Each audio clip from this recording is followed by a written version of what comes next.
Olá a todos, meu nome é Bárbara e eu, juntamente com a Luísa e com o Vinícius, fazemos parte da Liga Acadêmica de Pneumologia da Faculdade de Ciências Médicas de Minas Gerais. E hoje a gente vai conversar um pouquinho com vocês sobre o rastreamento do câncer de pulmão. Começando com a epidemiologia do câncer de pulmão, principalmente do câncer de pulmão aqui no Brasil, segundo o INCA, que é o Instituto Nacional de Câncer, nós temos que o câncer de pulmão ele é o quarto mais comum nas mulheres aqui no Brasil e o terceiro mais comum dos homens. Isso é bem importante porque quando a gente considera os diferentes tipos de cânceres, os cânceres mais comuns, o câncer de pulmão ele está ali entre os 5 primeiros. E ele também é aquele que vai causar mais mortes. Outra questão muito importante de ser abordada é a relação direta que o câncer de pulmão tem com o tabagismo. Outro ponto importante para ser discutido aqui é a diferença entre os termos diagnóstico e rastreamento. O diagnóstico ele é feito em uma pessoa que já tem sinais e sintomas daquela doença. Então, por exemplo, o câncer de pulmão. Dois sintomas que podem ser exibidos por uma pessoa que tem o câncer de pulmão é a tosse com sangue e o emagrecimento. Então, uma pessoa que já chega ali em um consultório médico, por exemplo, tendo esses sintomas ou outros sintomas que seja comum ali daquela doença, essa pessoa vai ser investigada, vão ser feitos exames nela, mas vai ser conquistado ali um diagnóstico. Já em relação ao rastreamento, o rastreamento ele é feito em pessoas que, apesar delas estarem expostas, ou terem fatores de risco, elas ainda não têm nenhum tipo de sinal ou sintoma específico da doença. O rastreio ele é, portanto, feito sempre em uma população-alvo, que são pessoas que vão ter fatores de risco, que vão tornar elas mais predispostas a ter a doença.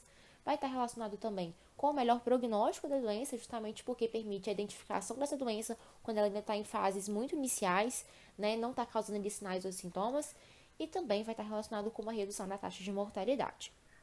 Para que um programa de rastreio ele seja considerado como bem feito, ele tem que seguir certos critérios, Então, por exemplo, a correta seleção da população-alvo, o rastreio ele não é feito em todo mundo.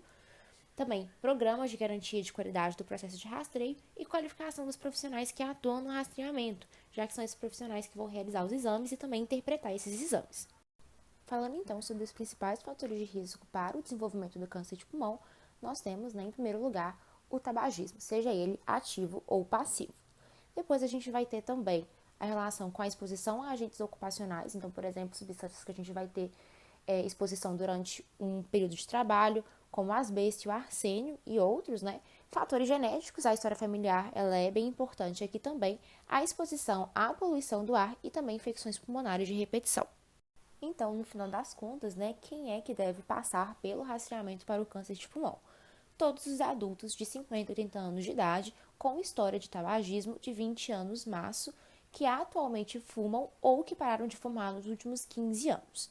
E aí, esse valor que a gente está falando, essa unidade de medida, anos maço, ela é calculada quando a gente pega o número de cigarros que a pessoa fuma por dia, divide pela quantidade de cigarros que a gente tem em um maço de cigarro, que é 20 cigarros, e multiplica pelo tempo que essa pessoa fumou. É assim que a gente faz o cálculo. Então, como é que é feito o rastreamento do câncer de pulmão? Nós fazemos o rastreamento por meio da tomografia computadorizada de baixa dose de radiação, que é um exame que vai permitir com que a gente veja ali alterações bem iniciais do câncer, Então, como a gente falou, é um exame que permite que a gente faça a identificação da doença antes que ela já tenha sinais ou sintomas. Lembrando aqui que a radiografia, como ela não consegue ver com tantos detalhes, com tanta precisão, essas alterações bem iniciais, ela não é usada para o rastreamento.